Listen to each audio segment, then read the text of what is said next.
Votre programme d'information avec l'UIL, l'Université internationale de Libreville, le fleuron de la formation universitaire en Afrique.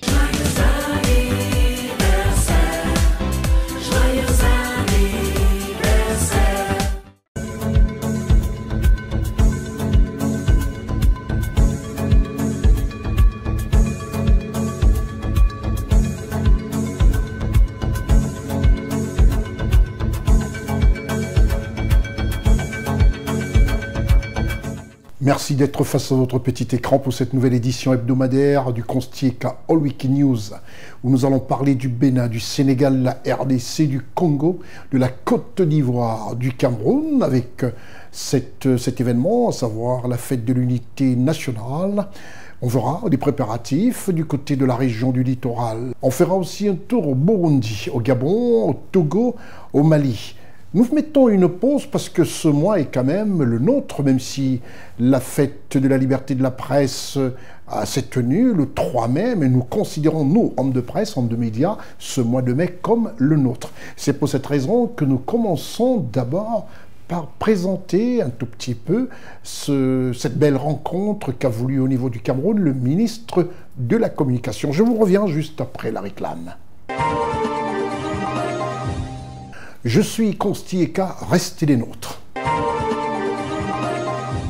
Au Cameroun, le 3 mai, on est obligé de faire un flashback, de s'arroger un tout petit peu cette paternité, prendre un peu ce petit écran, vous prendre un peu en otage, pour vous dire simplement que le ministre de la Communication de la République du Cameroun, M. René Emmanuel Sadi, a tenu le 3 mai dernier dans son ministère une rencontre avec tous les hommes de presse, tous les médias représentés, et CNN avait la coordination de son directeur général, M. Jean-Marie Mbega.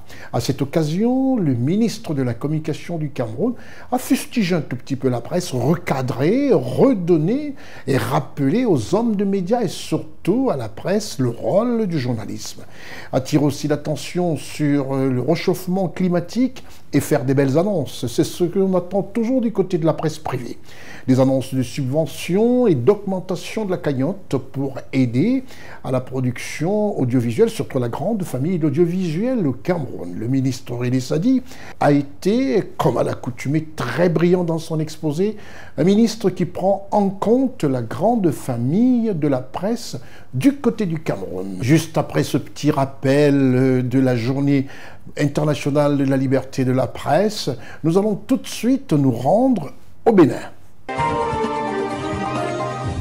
Au Bénin, le pays dirigé par son Excellence Patrice Talon et qui voit les choses en grand. Récemment, dans une de nos éditions, on l'avait écouté avec beaucoup d'attention, surtout quand il disait qu'il y a un temps pour faire la guerre, un temps pour se fâcher et un temps pour se parler, pour remettre les choses plus ou moins en place. Voilà ce qui est dit en français facile. Le président béninois avait interdit, on va vous présenter cette interdiction, l'embarquement du pétrole nigérien via le port de Cotonou. Mais très récemment encore, il y a quelques heures, il a levé cette interdiction parce qu'il considère aujourd'hui que l'Afrique doit rester unie et qu'il faut qu'on se comprenne. Mais avant, écoutons quand même les raisons qui ont amené le président béninois à interdire l'embarquement du pétrole nigérien via le port de Cotonou au Bénin. La décision des autorités béninoises de bloquer l'embarquement du pétrole nigérien à partir de Sémépoji, en rétorsion au maintien par les autorités nigériennes de maintenir la frontière entre le Bénin et le Niger fermée, malgré la levée des sanctions de la CEDEAO, est venue amplifier les relations déjà tendues entre Niamey et Porto Novo. Le chef de l'État béninois, son Excellence Patrice Talon, a justifié la décision du Bénin de bloquer les expéditions du pétrole brut en provenance du Niger, qui transite par le pipeline construit conjointement par le Bénin et le Niger. Il décrit cette mesure comme difficile mais nécessaire. Nous avons donné également notre approbation pour les formalités de mise en œuvre du pipeline qui conduit le pétrole nigérien au Bénin et pour être chargé sur la plateforme de Sémé où des bateaux viendront accoster pour charger le pétrole nigérien par le pipe. Mais tout cela relève d'échanges formels, organisés, structurés, parce qu'il y a un contrat qui lie le Niger, le Bénin et les entreprises chinoises partenaires du Niger. Nous avons permis que les travaux préparatoires aient lieu au Bénin ici. Et les Nigériens sont venus assister à ces travaux-là, bien que la frontière soit fermée du côté du Niger. Et il est question que dans les tout prochains jours, les autorités nigériennes, à un plus haut niveau, viennent au Bénin pour inaugurer le démarrage des activités de livraison de pétrole. Et que donc des bateaux viennent à Sémé pour charger. Mais nous avons dit que cela ne peut pas se faire de manière informelle, comme c'est le cas des denrées qui vont au Niger. C'est vrai que pour nourrir nos frères et sœurs, pour vendre des céréales au Niger, nous avons permis que l'informel règne parce que c'est quand même nos frères et sœurs qui ont besoin de manger. Mais est-ce que nous allons transformer toutes les relations économiques, sociales, politiques entre le Niger et le Bénin en informel? Et ça, c'est trop sérieux. C'est des contrats qui lient 3 pays, des entreprises et consorts. Nous avons dit ça ne peut pas être informel. Il faut que les relations économiques, les relations d'échange soient rétablies pour que les biens, notamment de ce pétrole, puissent traverser le Bénin, être chargés et consorts. C'est ce que nous avons dit. Nous n'avons pas reçu de réponse. Non, c'est à croire que les autorités nigériennes préfèrent que le pétrole nigérien traverse le Bénin de manière informelle, soit chargé dans nos eaux de manière informelle, parce qu'ils estiment que le Bénin est un pays ennemi, peut-être que les autorités béninoises sont des ennemis. Alors, si nous sommes vus comme des ennemis, alors notre maïs aussi doit être vu comme un maïs ennemi. Le sorgho, le mil qui va au Niger, sont-ils devenus des produits ennemis du Niger? Et pourtant, nous les laissons partir. On ne peut pas nous voir comme des ennemis et vouloir de nos biens, de nos efforts, de notre collaboration, autrement que dans l'adversité également. Ce n'est pas notre vision à nous. Le Niger est un pays ami. Les Nigériens sont nos frères et nos sœurs. Les autorités nigériennes sont des partenaires, sont nos confrères, que nous pouvons travailler ensemble. Et nous avons dit que nos eaux, les eaux territoriales du Bénin, qui font partie de l'espace du territoire du Bénin, ne peuvent pas faire l'objet d'un trafic illicite, pas faire l'objet d'échanges informels. Si vous voulez charger votre pétrole sur nos plateformes, dans nos eaux, alors vous devez considérer que le Bénin n'est pas un pays ennemi et que le territoire du Bénin ne peut pas faire l'objet de trafic illicite ou bien alors d'échanges informels. Et ce n'est pas que nous avons refusé de mettre à contribution notre territoire, notre administration, nos moyens pour les échanges entre le Niger et le Bénin. Nous disons que cela doit se faire de manière formelle. C'est tout. Si demain, les autorités nigériennes décident de collaborer avec le Bénin de manière formelle, les bateaux viendront charger. Mais pas dans un environnement d'informel et d'adversité qui ne se justifie point. Voilà la situation. Et je suis malheureux de le constater et j'appelle de tous mes voeux les autorités nigériennes pour que le Bénin et le Niger retrouvent la fraternité qui a toujours existé et les rassurer que le Bénin n'agressera jamais le Niger. Il n'est pas de notre intérêt. Nous n'avons aucun intérêt à le faire, ce n'est pas de nos intentions. Pourquoi on le ferait? Pourquoi le Bénin serait un pays ennemi, adversaire du Niger? Pourquoi les autorités béninoises seraient des adversaires des autorités nigériennes? Il n'y a pas de raison comme cela. Donc je saisis cette occasion pour leur adresser un message de fraternité, d'amitié, de solidarité et dire que le Bénin restera dans cette dynamique tout le temps, aussi longtemps qu'eux le voudraient. Le Bénin accueille 675 km du pipeline sur une longueur totale de 1980 km.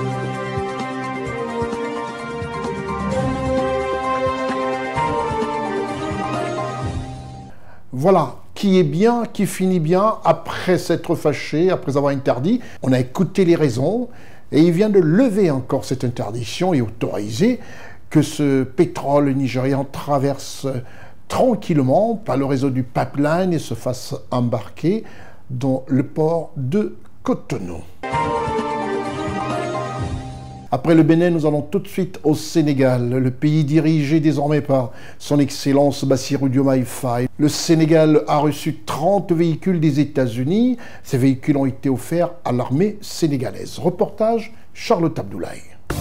Le général de division Fulgence Ndour, sous-chef d'état-major de l'armée sénégalaise, a réceptionné au centre d'entraînement tactique capitaine Mbaye Diagne de Thiès une trentaine de véhicules remis par l'ambassadeur des États-Unis, son Excellence Michael Raynor, pour accompagner la préparation des soldats sénégalais aux opérations de maintien de la paix. Les 30 véhicules sont composés de 10 camions cargo, de 15 Land Cruiser et de 5 pick-up offerts dans le cadre du programme Global Peacekeeping Operations Initiative, GPOI. L'ambassadeur des États-Unis a exprimé son souhait que ces véhicules aideront les centres d'entraînement au maintien de la paix dans la poursuite de leur mission de formation professionnelle de haute qualité au contingent sénégalais. Une opportunité extraordinaire de contribuer à un partenariat qui touche bien sûr sur les questions de maintien de la paix, mais aussi de tous les éléments de la sécurité. Nous faisons ensemble des exercices conjoints, des formations conjointes. Nous faisons de partenariats avec les forces armées, les gendarmeries, tous les éléments de la sécurité sénégalaise afin de soutenir nos intérêts communs, d'être dans un monde pacifique. Pour ça, il y a deux choses qui sont à la base de ce partenariat. Il y a tout d'abord le courage, le dévouement et le bon travail des forces armées sénégalaises, les hommes et les femmes des forces armées sénégalaises, dans lesquels nous sommes honorés d'investir un peu dans leur succès. La deuxième chose, c'est les valeurs partagées. Et nous parlons beaucoup de ça, mais c'est en ce cas quelque chose d'essentiel. Les valeurs surtout de démocratie, de gouvernement représentatif, de paix et d'opportunités pour les citoyens de nos deux pays.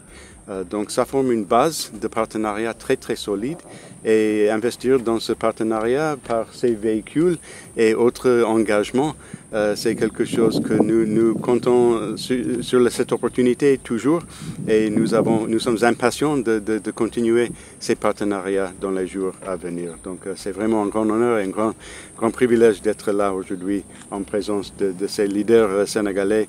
Je prends inspiration d'eux et nous ferons de nos mieux dans les jours à venir de continuer à offrir notre soutien. Le Sénégal pour les États-Unis, c'est un partenaire stratégique clé.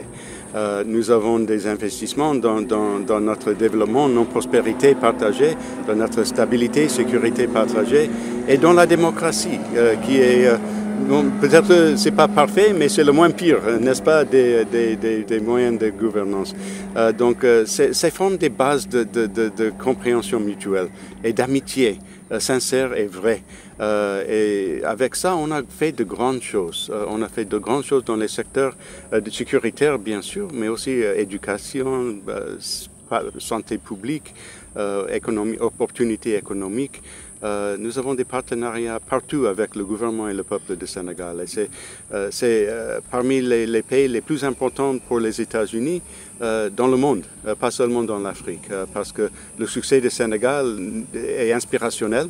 Nous étions encore une fois inspirés par la bonne conduite des élections présidentielles et l'élection pacifique, inclusive et bien organisée, qui a renforcé la solidité de notre fondation démocratique partagée.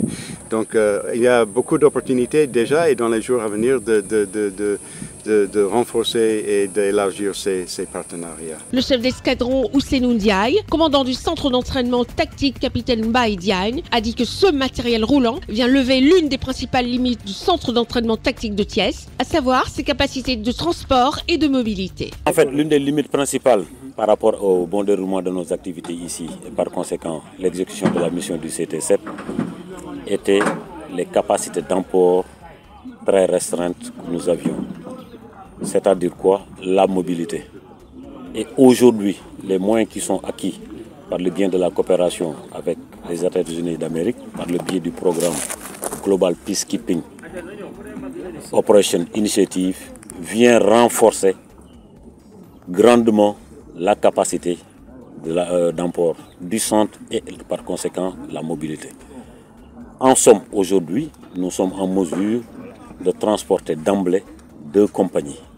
Si on prend l'exemple d'un bataillon de reconnaissance et d'appui, le CET est en mesure de transporter d'emblée une CRA, c'est-à-dire une compagnie de reconnaissance et d'appui. C'est une compagnie, c'est-à-dire une CRA plus une compagnie d'infanterie. Ça vous prend dans l'ordre de 300 personnes qu'on pourrait prendre. Ces projets traduisent l'engagement inébranlable du gouvernement américain à soutenir les contingents de maintien de la paix au Sénégal, tout en veillant à ce que les soldats sénégalais soient équipés en conséquence.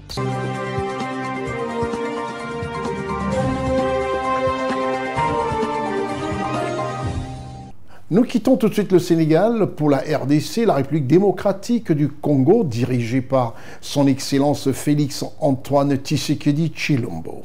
En RDC, le président de la République a reçu un émissaire kényan, porteur d'un message de son homologue, le président de la République du Kenya. Reportage Charlotte Abdoulaye, Marcel Bassolé. Le président de la République démocratique du Congo, son Excellence Félix Antoine Tshisekedi, a échangé au Palais de la Nation avec le premier secrétaire du cabinet, l'équivalent du Premier ministre de la République du Kenya, son Excellence Musalia Mudavadi, porteur d'un message spécial du président kényan, son Excellence William Ruto. L'un des sujets abordés lors des discussions entre le président de la République démocratique du Congo et le premier secrétaire du cabinet de la République du Kenya, son Excellence Musalia Mudavadi, et la redynamisation de la coopération entre le Kenya et la République démocratique du Congo.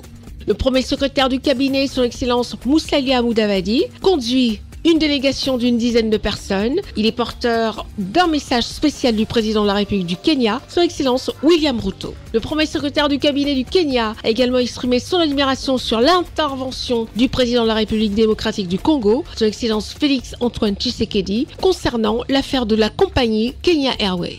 Concernant la guerre à l'est de la République démocratique du Congo, le Kenya affirme son soutien à la RDC. Ma mission ici était de délivrer un message spécial au président Félix Tshisekedi de la part de son homologue, le président William Ruto. Nous sommes des partenaires. Nous sommes des pays au sein de la communauté d'Afrique de l'Est. Nous voulons continuer à travailler ensemble de manière cordiale et encore beaucoup plus proche. L'intervention du président sur l'incident avec Kenya Airways, ce qui a été résolu de manière amicale. Nous étions venus pour le remercier. Et aussi, nous voulions réaffirmer que ce partenariat est beaucoup plus grand et nous voulons aller continuer à travailler avec lui dans le futur. On va assurer au peuple congolais que le Kenya travaillera toujours avec lui pour arriver à une paix et une stabilité dans ce pays. L'émissaire du président kényan a exprimé sa gratitude pour la convivialité avec laquelle l'entretien avec le président de la République démocratique du Congo, Félix Antoine Tshisekedi, s'est déroulé. Nous sommes contents que le président Tshisekedi ait communiqué avec nous. Beaucoup de respect, a-t-il déclaré.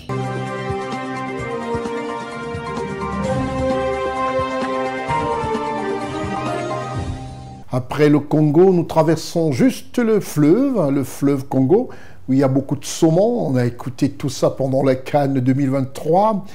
Nous allons parler un tout petit peu de ce prix qui a été décerné au président de la République congolaise, Congo-Brazzaville bien sûr, son Excellence, Denis Sassou Nguesso. Un prix qui honore tout l'engagement du président de la République congolaise, Denis Sassou Nguesso, sur le réchauffement climatique, l'écologie.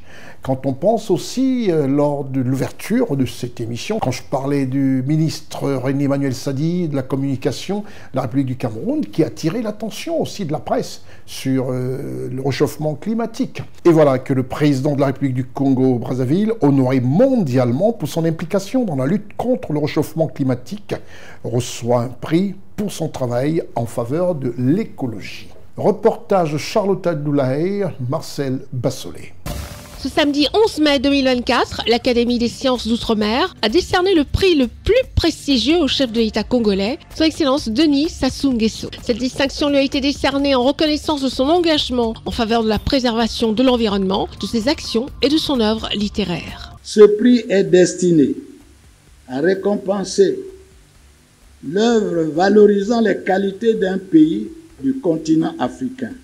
L'Académie des sciences d'Outre-mer considère l'œuvre intellectuelle du président de la République comme une contribution éloquente apportée au combat mené en faveur de la préservation de la biodiversité et de la planète. La valeur du combat mené par le président de la République du Congo, son Excellence Denis Sassou Nguesso, pour son leadership en matière de préservation de la biodiversité et de son œuvre littéraire, a été reconnue par le secrétaire perpétuel de l'Académie des sciences d'Outre-mer. Déterminé à y parvenir et conscient de ces enjeux, vous avez, vous, tenu à proposer à vos pairs d'engager l'humanité vers une décennie africaine et mondiale de l'afforestation. Joignant la parole à l'acte, vous avez organisé l'année dernière le sommet des 3 bassins forestiers tropicaux et proposé d'organiser cette année encore la conférence internationale sur l'afforestation et le reboisement.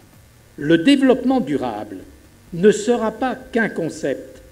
Pour promouvoir une modernisation durable, il faut miser sur l'entreprise, sur la démocratie, sur l'action au sein des institutions internationales. Les sages et la notabilité ont remis un présent au secrétaire perpétuel de l'Académie des sciences d'outre-mer, juste avant la photo de famille.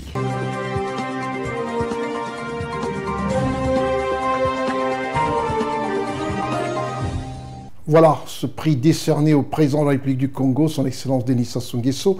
Nous profitons comme ça pour saluer tous les téléspectateurs du côté de Brazzaville, de la RDC, et surtout ceux qui nous ont écrit du côté de Montréal pour apprécier et nous encourager à poursuivre dans cette information transcontinentale et qui leur permet d'avoir aussi des informations vraies venant du continent africain. Nous quittons le Congo-Brazzaville pour la Côte d'Ivoire, le pays dirigé par le président Alassane Ouattara. En Côte d'Ivoire, nous allons parler de la capacité des forces armées de Côte d'Ivoire, FANCI, qui s'est renforcée en présence des 2 chefs d'état-major français et ivoiriens. Voilà qui fait plaisir comme ça aux populations de Côte d'Ivoire de savoir que ce ministère de la Défense s'occupe de veiller à la sécurité des hommes et des biens vivants en Côte d'Ivoire. Tous les jours en se renforçant. Reportage Charlotte Abdoulaye, Marcel Bassolé, Ousmane Koulibaly, Lévite Elie Vonan. L'exercice AFA 2024 s'est déroulé sur une période de 9 jours dans les environs de Yamoussoukro et dans la zone aéroportuaire. Il s'agit d'un exercice de synthèse tactique d'une brigade en contrôle de zone qui utilise les bataillons d'infanterie déployés en zone d'opération. Lors de la première journée, la direction de l'exercice a présenté la manœuvre dans son ensemble au chef d'état-major général des armées de Côte d'Ivoire, le général de corps d'armée Lassina Doumbia, ainsi qu'au chef d'état-major des armées françaises, le général de l'armée Thierry Burkhardt, dans une salle tactique servant de poste de commandement de l'exercice au groupement 2 de la garde républicaine. Par la suite, les 2 chefs d'état-major ont mis le cap sur le terrain et ont pu examiner attentivement les compétences des jeunes stagiaires dans l'exécution de leurs manœuvres. Les stagiaires des écoles qui constituent l'académie, à savoir l'école de formation des officiers, la division du perfectionnement d'officiers et l'école d'état-major, ont participé à l'exercice. Le but de cet exercice, qui a mobilisé davantage de personnes, était d'évaluer en situation réelle la cohérence et la coordination des stagiaires à différents niveaux opérationnels, ainsi que de mettre en pratique les compétences tactiques et techniques acquises lors de l'instruction à tous les niveaux du commandement. Grâce à la participation d'un sous-groupement tactique des éléments français en Côte d'Ivoire à cet exercice, les stagiaires ont pu approfondir leur compréhension des notions de l'interopérabilité et de partage d'expérience. Il est important de se souvenir que l'exercice AFA est à sa 3e édition, ce qui en fait une occasion unique et une plateforme idéale pour l'encadrement et les apprenants afin d'évaluer et de renforcer les connaissances tactiques enseignées à tous les niveaux de formation. L'engagement de la haute hiérarchie militaire, la participation des unités FACI et les éléments français en Côte d'Ivoire confèrent à l'exercice une dimension réelle, essentielle dans l'entraînement des hommes.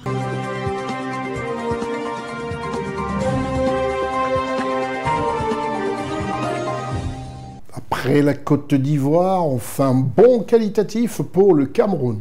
Ce pays situé au cœur de l'Afrique centrale est présidé par son Excellence Paul Biya, président de la République du Cameroun. Nous allons dans la région du littoral et parler du port. Le port autonome de Douala et la communauté urbaine mutualisent leurs efforts pour faire de Douala, cette ville économique du Cameroun, une ville qui séduit ses habitants, qui séduit les touristes, les visiteurs et les investisseurs. L'accent est mis sur la propreté de la ville, comme nous le rappelle ici ce reportage de Raoul Sonkwe, Stéphane Égou, Séverin Tchatchoua, Eric Bikek.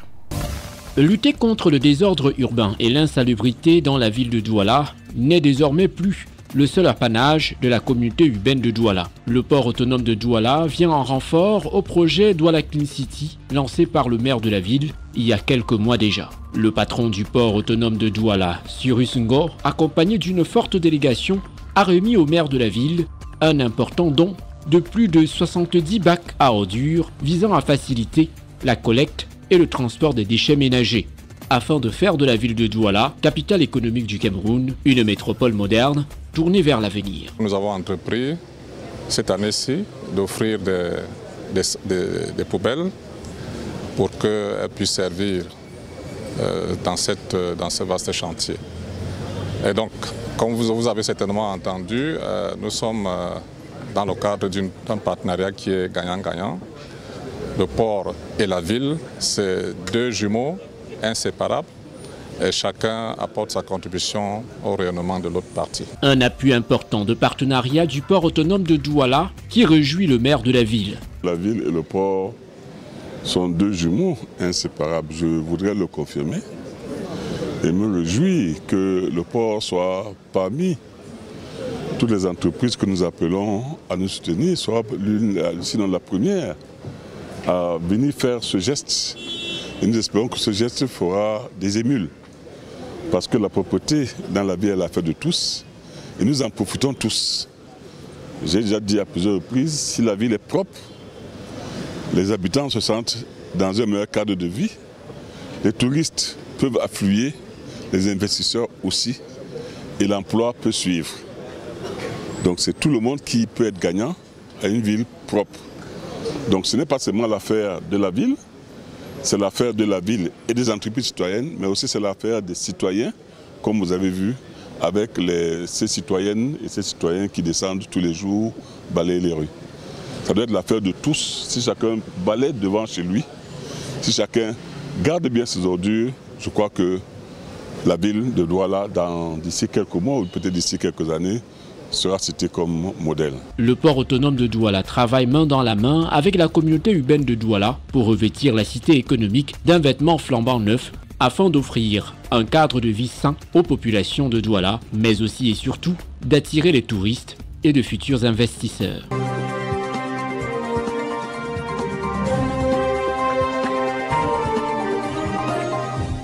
Quelle belle initiative du port autonome de la République du Cameroun, surtout du côté de Douala, ainsi que de la communauté urbaine de la ville économique du Cameroun. Après le Cameroun, nous allons tout de suite du côté de Burundi. Le Burundi, qui est ce pays présidé par son Excellence Évariste Ndayishimiye, et parler ainsi de l'impact des inondations au Burundi. Une difficile délocalisation des foyers dans la tristesse des Burundais.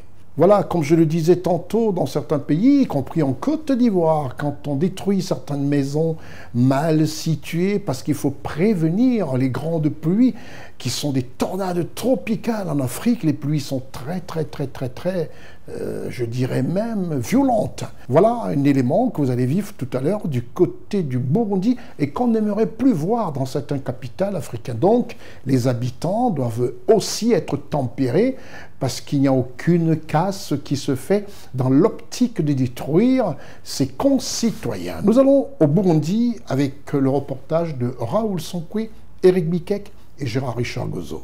Après la catastrophe, l'heure est à l'évacuation dans la souffrance. Ils ont passé 2 mois sous les eaux.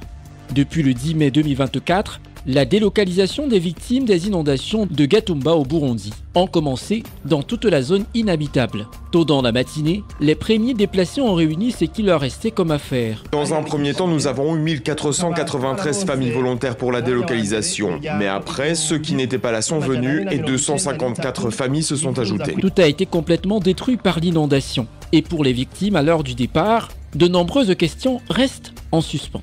C'est la tristesse et la désolation parce que chaque nouvelle aventure est douteuse. Est-ce qu'on sait comment est le site de délocalisation et l'école pour nos enfants ? Ici, par exemple, moi je suis vendeur. Est-ce que je pourrais poursuivre mon métier là-bas ? La délocalisation offre également une certaine perspective d'espoir, celle d'améliorer un quotidien devenu insupportable. Vous avez bien fait de venir nous délocaliser. Ici, on vit sous des tentes. Que dire ? On nous demande de partir. Moi, je dis merci car j'élève des orphelins. Ma belle-fille est morte en me laissant 8 orphelins. Que puis-je faire? Chez nous, on patauge dans l'eau. De nombreuses familles sont sur le point de passer leur première nuit sur le site encore en construction. La région est montagneuse et très différente de Gatumba. Il leur faudra un certain temps pour s'adapter à cette nouvelle situation. Le trajet a été long, nous sommes très fatigués, vous le voyez vous aussi. Mais Dieu nous a protégés, on arrive sains et saufs. Ce n'est pas une plaine, c'est loin. Vraiment, on aimait notre Ruzizi. D'après le gouvernement burundais, environ 300 000 personnes ont besoin d'aide humanitaire suite aux inondations.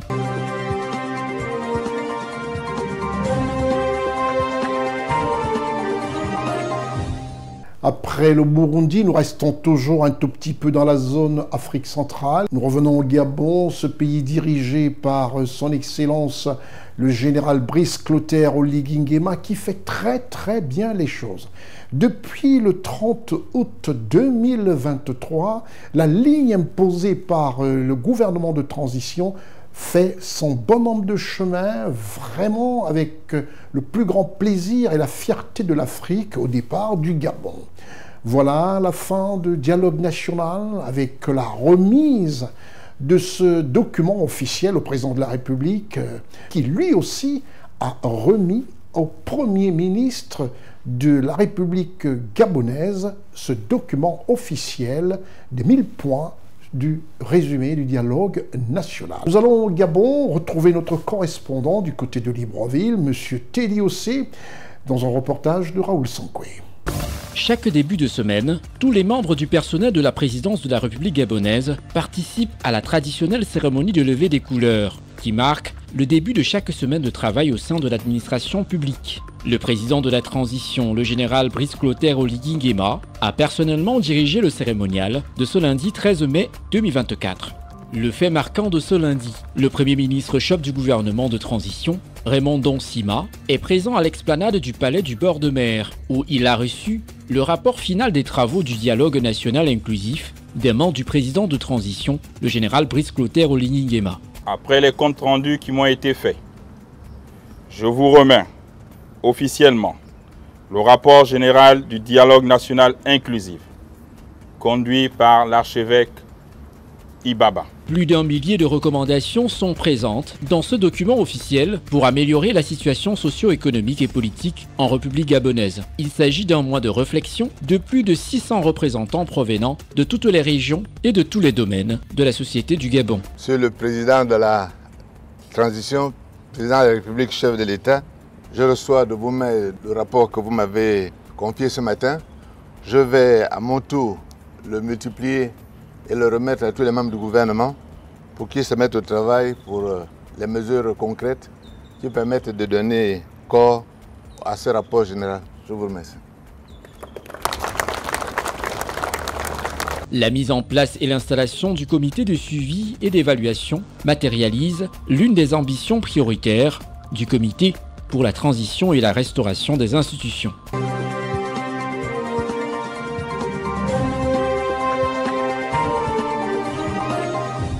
Merci, comme ça un petit clin d'œil, un salut depuis Abidjan, notre correspondant du côté de Libreville, Monsieur Teddy Ossé qui fait des choses bien et surtout dont les reportages sont très appréciés par la communauté gabonaise du côté de Londres. On a reçu beaucoup de félicitations du côté de Londres et surtout du côté de la Russie. Ça fait plaisir. Un salut comme ça à notre correspondant Teddy Ossé. Nous allons quitter le Gabon pour le Togo, juste après la réclame.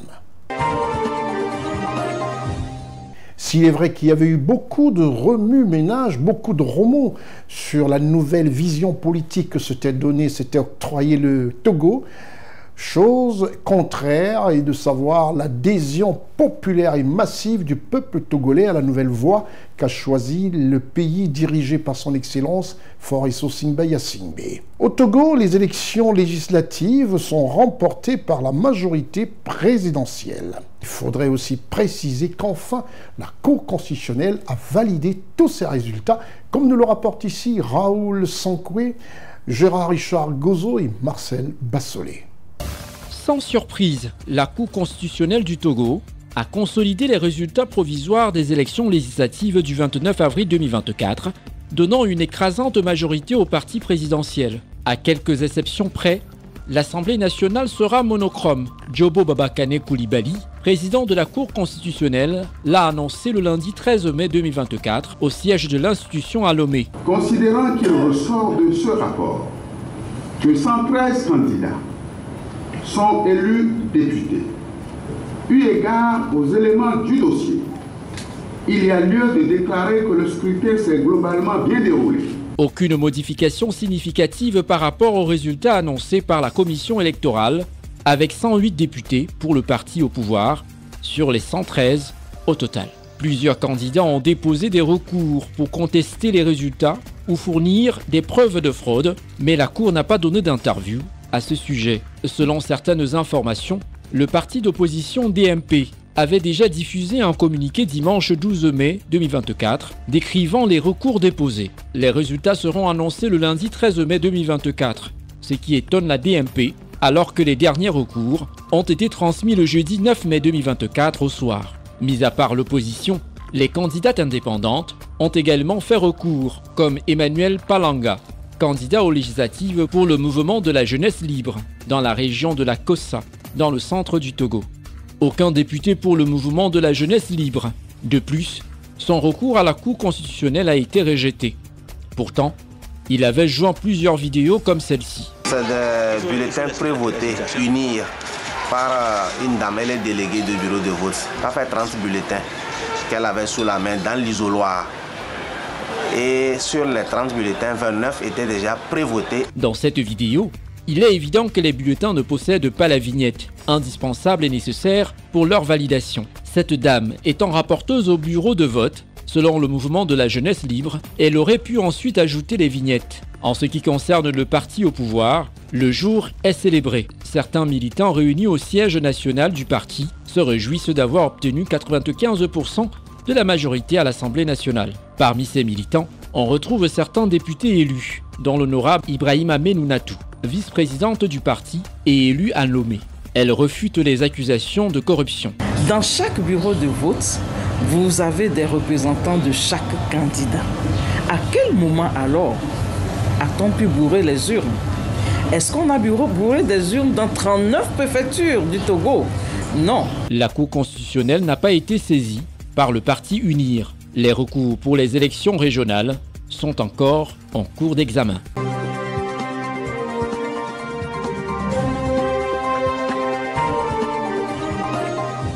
Retour en Côte d'Ivoire, comme je disais tantôt, où la sécurité est quelque chose qui occupe réellement la haute hiérarchie politique, la haute hiérarchie au pouvoir. Pourquoi ?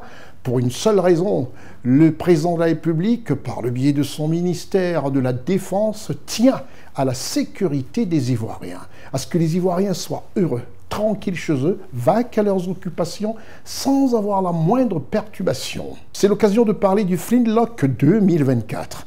Le commandement des opérations spéciales des États-Unis en Afrique lance l'exercice en présence du chef d'état-major général des armées de Côte d'Ivoire, le général de corps d'armée Lassina Doumbia. Reportage par la caméra du très brillant reporter de CNN, Ousmane Coulibaly, assisté de l'évite Elie Yvonon, et la post-production de Marcel Bassolé sous un reportage de Raoul Sankoué. Nous nous trouvons à Flintlock 2024, le premier et le plus important exercice annuel d'opération spéciale du commandement des États-Unis pour l'Afrique. Cette opération combine l'armée et la loi afin de renforcer les capacités des forces d'opération spéciales africaines et internationales. Le colonel Michael George, commandant adjoint des forces des États-Unis en Afrique, fait un bilan positif des éditions précédentes lors de cette cérémonie d'ouverture. Cet exercice se déroule sur plusieurs sites d'entraînement dans 2 pays avec 1300 participants de 30 nations partenaires. Après près de 20 ans, Flintlock reste le principal exercice de commandement des États-Unis pour l'Afrique, visant à renforcer cette capacité collective. Flintlock 2024 est basé entre autres sur les échanges, des compétences et de la construction d'une relation de confiance. Lors de cette autre édition du Flintlock 2024, le chef d'état-major général des armées de Côte d'Ivoire, le général des corps armés, Lassina Doumbia, a exprimé sa reconnaissance envers les États-Unis pour leur soutien multiforme. Je tiens au nom du ministre d'État, ministre de la Défense, à exprimer notre profonde gratitude à Madame l'ambassadeur, Madame Badiwis, pour l'ensemble des actions diversifiées et multiples dont la Côte d'Ivoire bénéficie. Cette diversité des pays participants enrichit l'événement et illustre notre volonté commune de faire face aux défis sécuritaires qui affectent nos nations et nos régions. L'ambassadrice des États-Unis en Côte d'Ivoire, devant une centaine de soldats réunis pour l'occasion, a exprimé sa fierté envers cette plateforme de collaboration et a fait part de sa confiance dans le soutien inébranlable des États-Unis. Cet événement est vital pour faire avancer nos partenaires militaires. Nous vous assurons de notre soutien pour vous préparer et vous former pour la lutte. Mais toute seule, cette action militaire est insuffisante pour garantir la sécurité des citoyens. Nous sommes à vos côtés aussi pour créer les conditions de paix. L'exercice Flintlock 2024 est organisé en collaboration avec l'armée ivoirienne et en collaboration avec le Ghana depuis 2005. Et la Côte d'Ivoire sera la principale organisatrice des prochaines éditions à partir de 2025.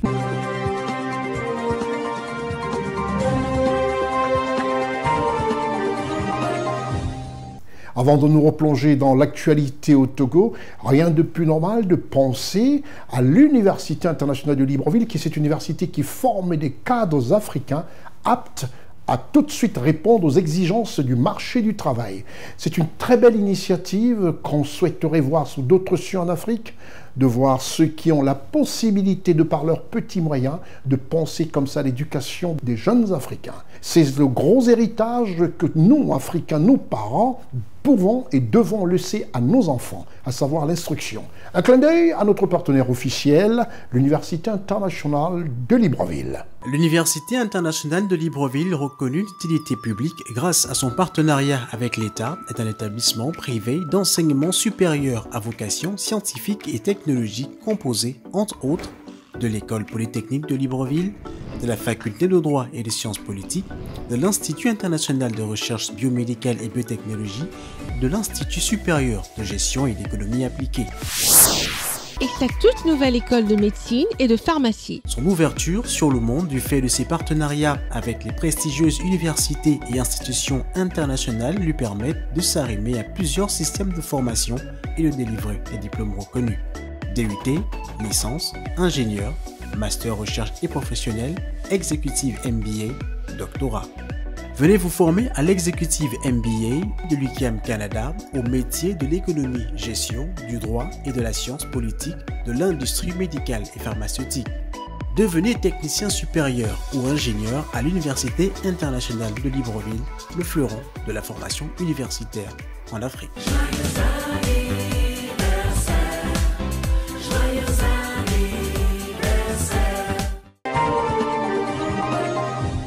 Voilà, pour tous ceux qui ont encore des hésitations, avec toutes ces tracasseries de visa pour se rendre aux États-Unis, en Europe, au Canada, plus besoin, gardez vos enfants à côté. C'est à 2 heures, 1 heure de différence de chaque pays.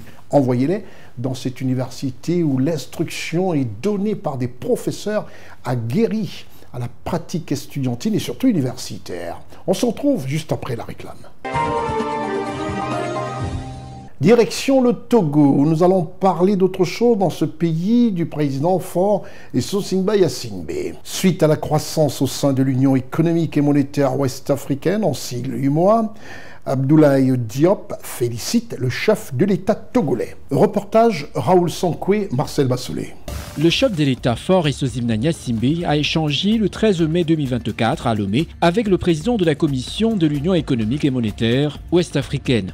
M. Abdoulaye Diop a fait au président de la République togolaise le point sur la situation économique de l'Union. Il a remercié le chef de l'État pour son implication dans l'atteinte de ces résultats. Cette rencontre a été une occasion pour nous de le remercier encore une fois pour le rôle important qu'il joue dans la marche de notre Union et remercier aussi pour tout le soutien actif qu'il ne cesse de nous apporter pour que notre Union puisse progresser davantage dans ses objectifs. Et naturellement, ça a été une opportunité pour nous de lui faire la situation économique de notre Union, une situation économique qui reste marquée par un dynamisme économique depuis 2 ans maintenant, après les chocs que nous avons connus.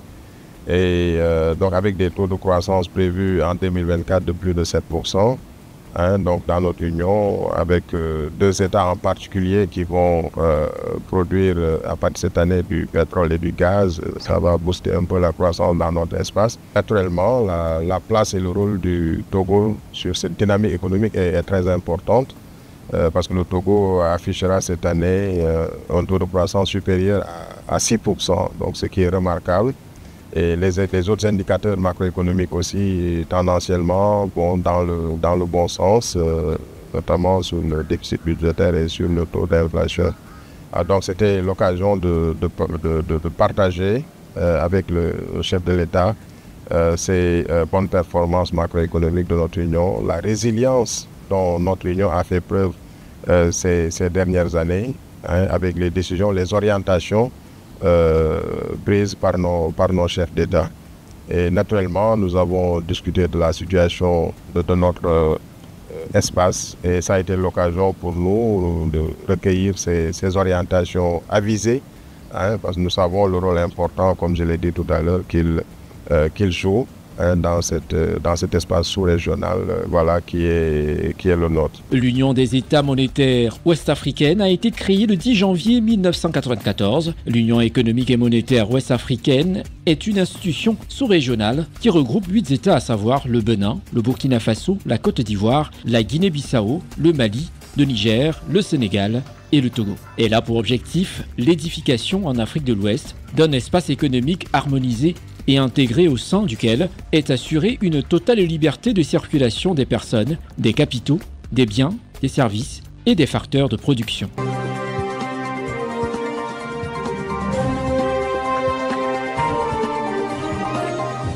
Toujours en Afrique de l'Ouest, nous quittons le Togo pour le Mali, ce pays dirigé par le président de la transition, Assimi Goïta. Le président de la transition au Mali, le colonel Assimi Goïta, a reçu officiellement le rapport final du dialogue intermalien. Reportage Raoul Sankoué, Éric Bikek et Gérard Richard Gozo.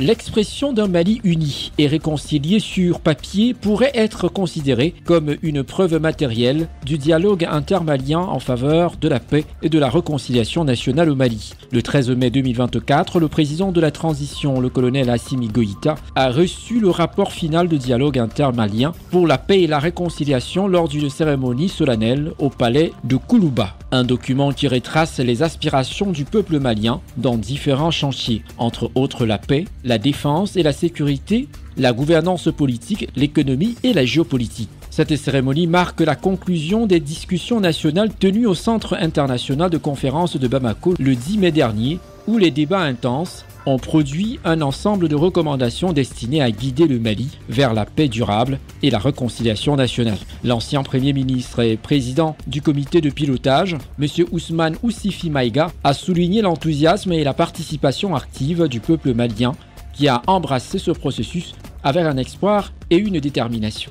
Le rapport général du dialogue intermalien pour la paix et la réconciliation nationale est constitué de 5 commissions thématiques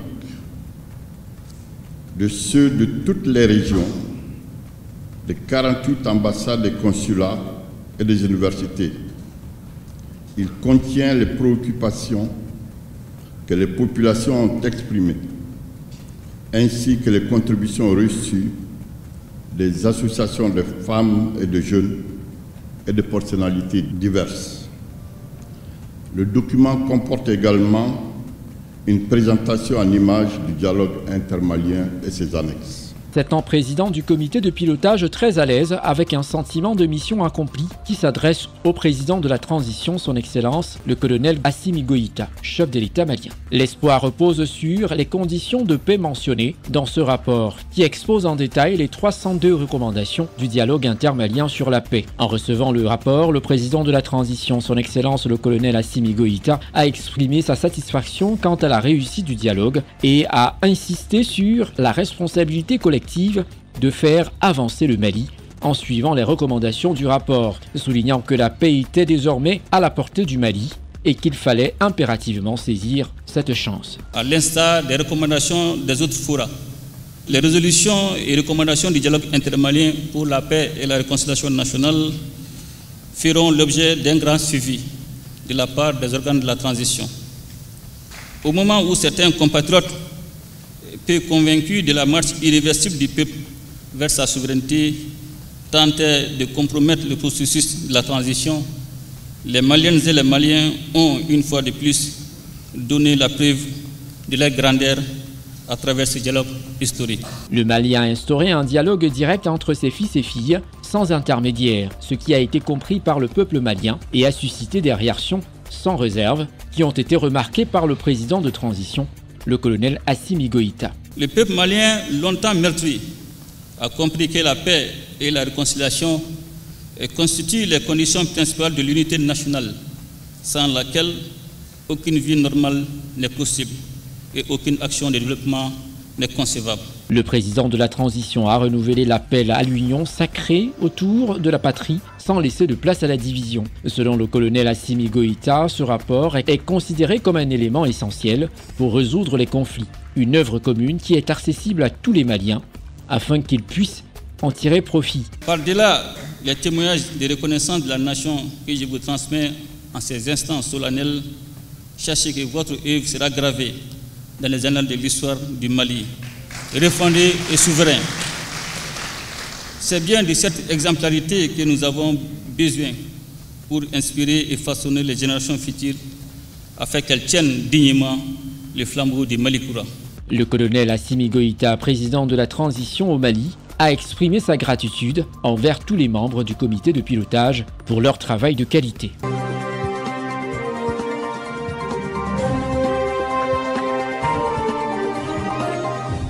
Nous quittons le Mali, le pays présidé par un gouvernement de transition, pour la Côte d'Ivoire, le pays qui a remporté la CAN.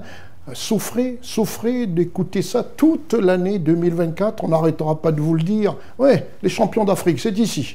Le pays qui a remporté la CAN 2023, édition 2023, mais qui s'est joué en 2024, à savoir la Côte d'Ivoire, dirigée par son Excellence Alassane Ouattara. En Côte d'Ivoire, balai diplomatique et toujours des informations. Et CNN est à la pointe de cette information grâce à notre reporter officiel, M. Ousmane Koulibaly. Nous y allons.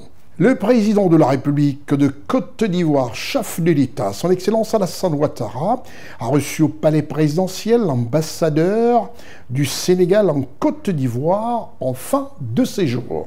Reportage Ousmane Koulibaly, assisté de Lévite Elivonan et Constant Ricard.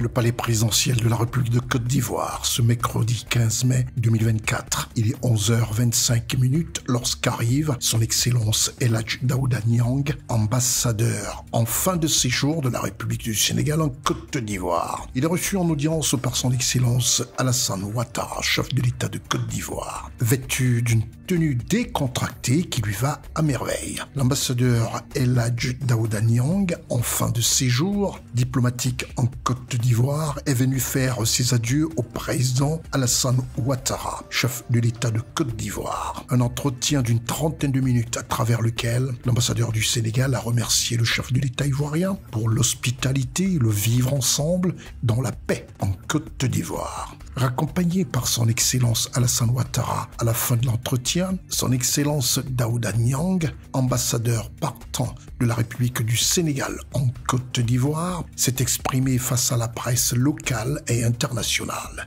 CNN était là. J'ai effectivement eu l'insigne honneur d'être reçu ce matin par son Excellence, Monsieur le Président de la République de Côte d'Ivoire. Au terme de ma mission, en Côte d'Ivoire en tant qu'ambassadeur du Sénégal. L'entretien avec Monsieur le Président de la République a porté essentiellement sur la coopération entre la Côte d'Ivoire et le Sénégal. Comme vous le savez, dernièrement, le Président de la République du Sénégal a effectué une visite ici, en Côte d'Ivoire, l'une de ses premières visites après son investiture, ce qui traduit l'importance qu'il attache aux relations avec ce pays ami et frère. Nous avons en effet beaucoup de sujets d'intérêt commun au plan économique, au plan de la sécurité. Et donc il était important que le président Faye vienne ici parler à son frère, à son aîné, le président Ouattara, recueillir ses conseils et vraiment s'engager avec lui à continuer ce que ses devanciers ont commencé. Donc ce matin, le président Ouattara a bien voulu me rappeler l'importance de ces points qu'il a abordés avec son homologue sénégalais. Et moi aussi, j'ai eu l'occasion de remercier Monsieur le Président de la République pour toutes les facilités mises à ma disposition pendant ma période d'ambassadeur du Sénégal ici. Et l'insigne honneur que j'ai eu il y a une semaine d'être élevé au rang de commandeur dans l'ordre national. Et enfin, ce matin, le Président m'a fait l'honneur de me recevoir pour cette visite d'adieu. Je vais dans d'autres fonctions, mais j'ai assuré aussi le Président de la République de la continuité de cette coopération avec la Côte d'Ivoire, parce que le Sénégal et la Côte d'Ivoire, dans différents domaines, sont des partenaires et ils servent en fait de locomotive pour le reste de la sous-région. Donc je pense qu'il est important que nous ayons cette convergence de vues qui permet d'avoir un socle à partir duquel la sous-région peut avancer sur des questions importantes de sécurité, de développement notamment.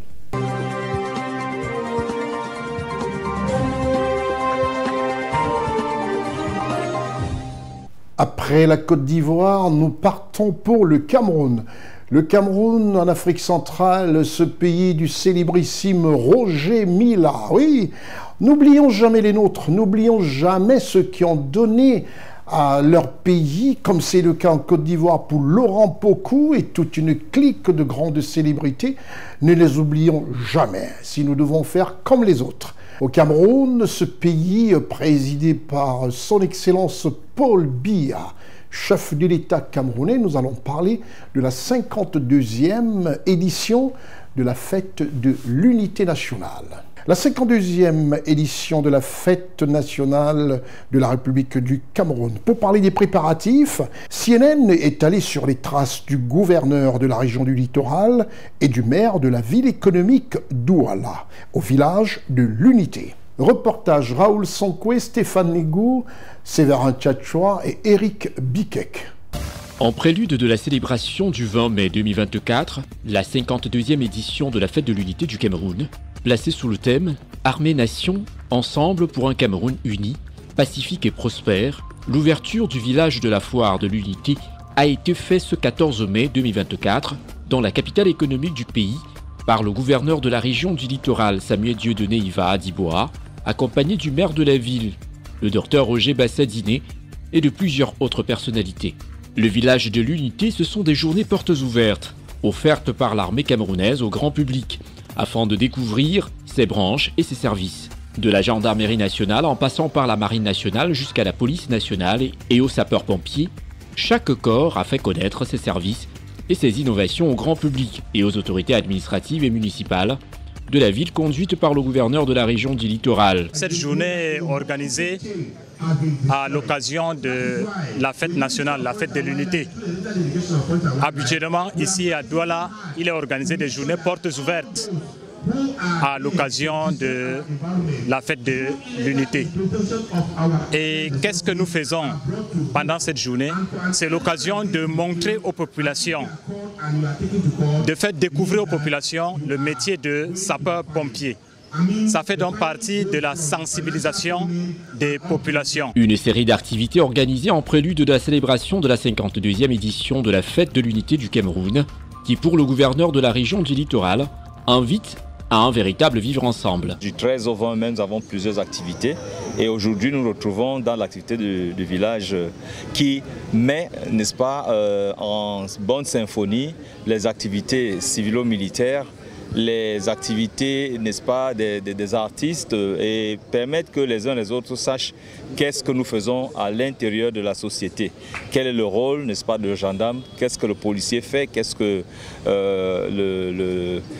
l'inspecteur, n'est-ce pas, des douanes fait et d'autres activités. Donc nous avons également la santé qui était à l'œuvre.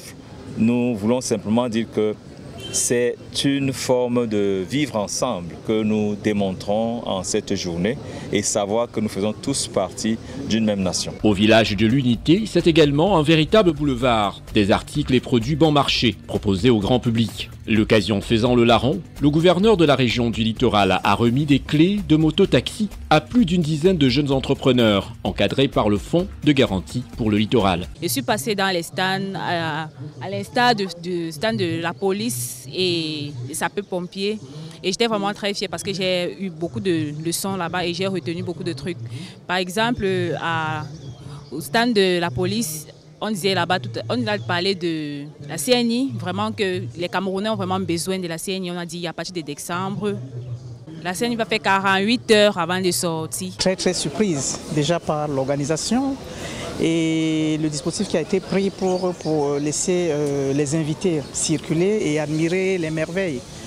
Parce que là, j'ai été très surprise, surtout par l'entrepreneuriat. J'ai trouvé des petites, comment on appelle ça, des petites structures qui se débrouillent dans la production, je sais pas, le lait de soja. Ça, j'ai été impressionné, les produits un peu dans la cosmétique. Un village de l'Unité qui ne cesse de surprendre les visiteurs de par la panoplie d'activités qu'on y retrouve, mais aussi et surtout par le dispositif sécuritaire du pays. Nous sommes à bord de l'atelier mobile du chantier naval marine. L'atelier mobile du chantier naval marine a pour but de faire la maintenance de nos appareils nautiques et appareils mobiles dans des endroits où nous n'avons pas un atelier naval et un chantier naval. Par exemple, si nous avons un navire qui est en difficulté dans des endroits où il n'y a pas un chantier naval, nous allons nous déplacer avec notre atelier naval mobile. Quand nous allons arriver sur place, nous allons faire tout pour faire un dépannage de premier degré pour que ce navire ou cet appareil roulant se déplace jusqu'au niveau d'un chantier naval pour faire un dépannage définitif. Le lancement du village de l'Unité à la place du gouvernement à Bonanjo, dans l'arrondissement de Douala-Premier, est une occasion idoine pour les populations de la cité économique de se frotter aux différents corps de métier de l'armée nationale. Le patron du littoral invite ainsi les populations à s'y rendre massivement afin d'en savoir plus sur l'armée camerounaise, mais aussi et surtout de profiter également de l'unité des bonnes affaires.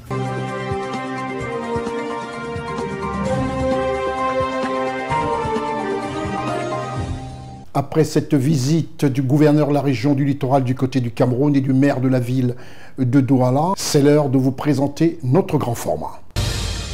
Dans ce grand format, une fois n'est pas coutume, nous avons décidé un tout petit peu de parler de football et surtout de ceux qui donnent et qui font honneur à l'Afrique.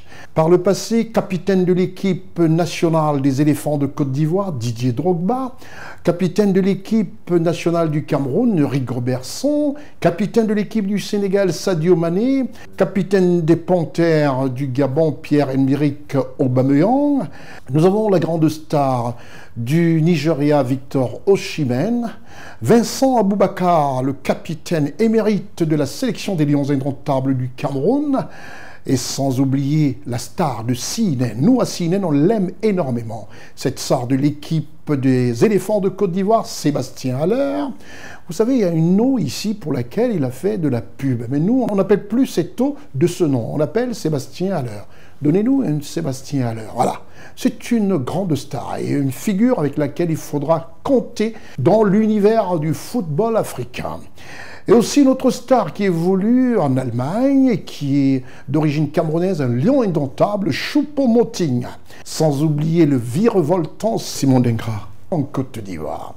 Impossible de clore cette liste sans citer le capitaine qui nous aura marqué pendant la CAN 2023, le capitaine de l'équipe de Léopard du Congo, le Congo-Kinshasa, la RDC, à savoir Chancel Bemba, et qui a tout simplement dit « Justice de Dieu, il y en a ». Ces noms vous ont été cités, c'est des noms aujourd'hui qui font la fierté de l'Afrique. L'Afrique sur le plan du football.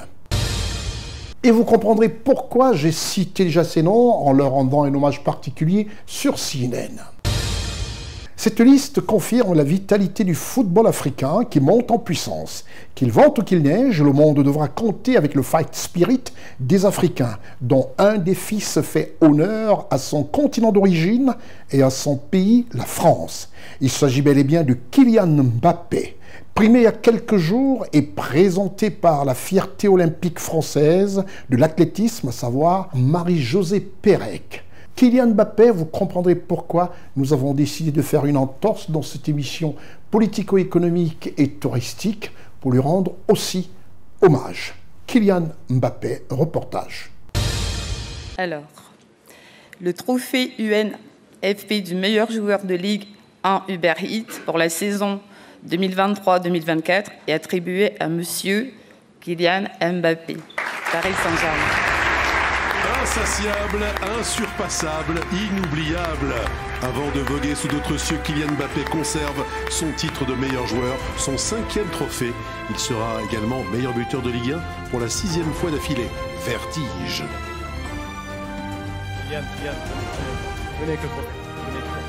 C'est votre moment, mettez-vous là. Et je vais vous demander de vous lever, s'il vous plaît, et d'applaudir Kylian Mbappé en ce lundi soir, qui remporte pour la 5e fois ce trophée du meilleur joueur UNFP. Un talent qui laissera une trace indélébile dans l'histoire du foot français.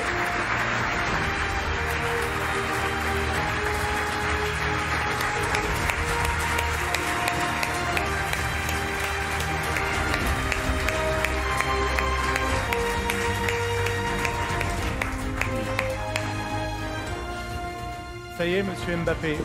Ça y est, on y est. Kylian Mbappé, félicitations. Vous avez eu les remerciements tout à l'heure du président de la Ligue, Vincent Labrune.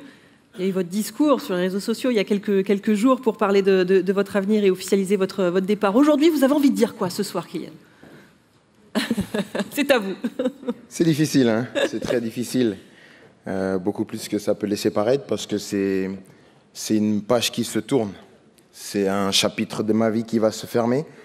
Et donc, tu peux préparer tout ce que tu veux, tu peux anticiper tout ce que tu veux. Quand le moment il est là, ça te fait toujours quelque chose. Donc, la Ligue 1, ça a toujours eu une place importante dans ma vie. Dans ma carrière, ça a eu une majeure partie pour l'instant parce que j'ai connu que ce championnat. J'ai essayé à chaque fois de faire honneur, d'être le digne représentant de ce championnat, d'essayer de l'emmener le plus haut que je pouvais. Et je pars la tête haute en ayant fait tout ce que je pouvais faire. Mais tout ce que je pouvais faire, j'aurais jamais pu le faire sans les clubs dans lesquels je suis passé, que ce soit d'abord Monaco et bien sûr le Paris Saint-Germain où j'ai fait cette année, où j'ai côtoyé des joueurs d'exception. La plupart sont ici aujourd'hui. Féliciter bien sûr les nommés. Il y a des joueurs qui ont fait des super saisons, que ce soit les Brestois, que ce soit aussi les Marseillais, même si on ne peut pas trop le dire. Et bien sûr les Lillois aussi. Ousmane aussi qui est là, qui est un ami et que je suis sûr qu'un jour il sera à cette place-là aussi. Remercier bien sûr aussi l'ensemble des gens du club, l'ensemble des gens, que ce soit le coach qui m'a toujours fait confiance, qui m'a aidé à sortir de situations bien que compliquées et avec qui j'ai toujours eu une relation fluide. Bien sûr le staff, son staff, le staff médical, tous les gens du club que j'ai déjà remerciés mais que je remercierai jamais assez. La direction sportive, que ce soit le directeur sportif et le président. Bien sûr l'actionnaire qui m'a fait confiance. Je pense à son Altesse l'émir qui est venu me chercher à 18 ans, qui a misé sur moi, qui a toujours été compréhensif de pas mal des situations et qui m'a accompagné dans cette prise de décision. Merci à tous les gens qui sont là aussi, parce que j'ai eu des adversaires, j'ai eu des gens que j'ai côtoyés, peut-être furtivement, mais sachez que tous ici, peut-être indirectement, directement, vous avez eu une influence sur la carrière que j'ai pu avoir en Ligue 1. Et juste pour ça, je vous dis merci à tous. Merci à tous, parce que ce soit les adversaires, ils ont toujours eu la force de m'aider à me surpasser. Je regarde tous les matchs, je connais tous les joueurs qui sont là. Et c'est un plaisir d'être ici. Donc ça va me manquer, c'est sûr.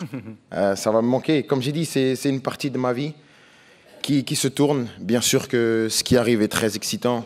mais c'est autre chose. Aujourd'hui, je suis là pour remercier et rendre la confiance qu'on m'a donnée, parce qu'on a beaucoup misé sur moi et j'ai essayé d'être à la hauteur à chaque fois que je pouvais, avec mes réussites et mes échecs, mais j'étais là et j'ai toujours essayé. Remercier ma famille qui m'a toujours soutenu dans tous les moments, bons, mauvais, et il y a eu beaucoup de travail.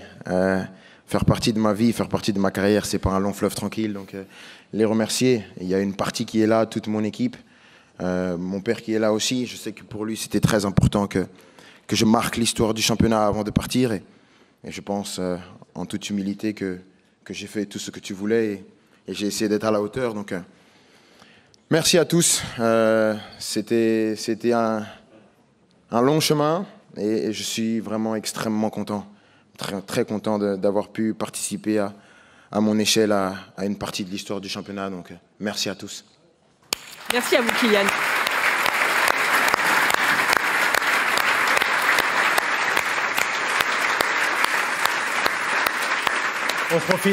On profite de ce moment, Kylian, pour discuter, comme d'habitude, j'ai envie de vous dire. Non, je voudrais simplement parler de vos émotions, là. Qu'est-ce que vous ressentez au fond de votre cœur, vous, l'homme de 25 ans, superstar mondial, qui doit toujours un peu calculer ce qu'il doit dire? Qu'est-ce qui se passe, là, ce soir? Vous êtes ému, les jambes tremblent un peu?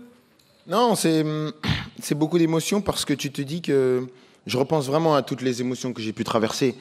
De Monaco, quand je suis parti chez moi, en allant à l'INF Clairefontaine, et que je me dis que moi, je ne vais jamais rentrer, je vais poursuivre mon chemin, en passant par l'AS Monaco, qui a pu me former, et toutes les émotions que j'ai connues ici. Comme j'ai dit, tu peux essayer d'anticiper, tu peux essayer de préparer tout ce que tu veux. Quand le moment arrive, quand le moment passe, ça fait quelque chose.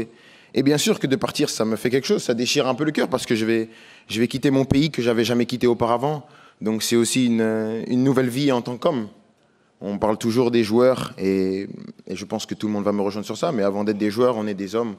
On a nos forces, on a nos faiblesses, on a nos sentiments, on a nos émotions, et ce métier, parfois, ne vous permet pas totalement d'exprimer tout ce que vous pensez, tout ce que vous ressentez, parce qu'il y a une telle pression, une telle exigence qui est nécessaire pour être où on est aujourd'hui, faire partie des meilleurs de la Ligue. Donc, mais aujourd'hui, je pense que c'est juste un gars de 25 ans qui a kiffé toutes ces années, qui vient et qui a bouclé la boucle, quoi, qui vient, qui veut profiter avec vous tous et qui vous remercie pour tout le soutien, pour l'ovation et pour le respect et l'admiration que j'ai toujours eu ici, parce que en Ligue 1, j'ai toujours eu le sentiment d'être aimé, et être aimé, c'est quelque chose qui est très agréable. C'est dingue, c'est dingue, c'est dingue, c'est dingue.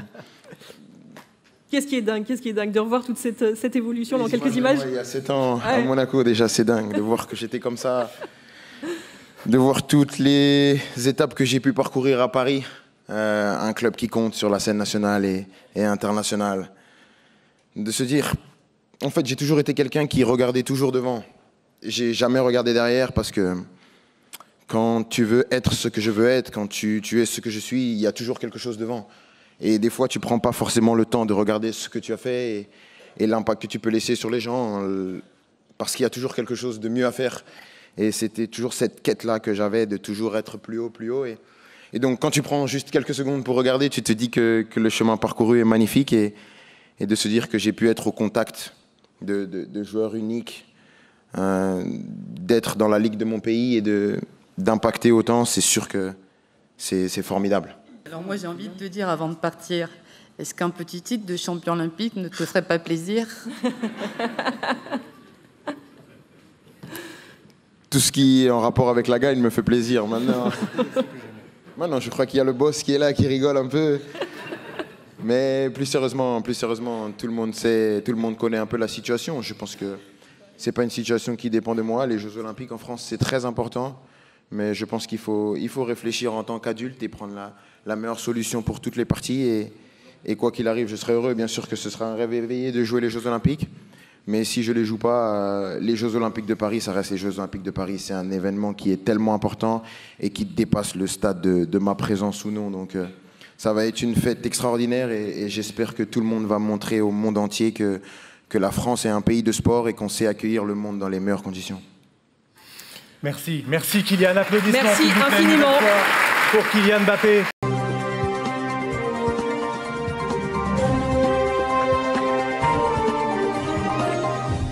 tout en remerciant tous qui ont pris de leur temps pour regarder ce programme d'information vrai, politico-économique et touristique qui vous est proposé comme ça toutes les semaines. Retenez que vous pouvez suivre toutes les rediffusions sur votre petit écran et sur www.cnntv.ci et en replay sur www.ciwebinfo.net. Il est important de vous rappeler que ce programme est multidiffusé et simultanément sur la radio mondiale Voltage 2. Vous pouvez télécharger l'application sur Google Play ou Apple Store. Écoutez en simultané cette émission au cas où vous n'êtes pas face à votre petit écran, celui que vous avez choisi en ce moment. C'était votre programme d'information avec l'UIL, l'Université internationale de Libreville, le fleuron de la formation universitaire en Afrique.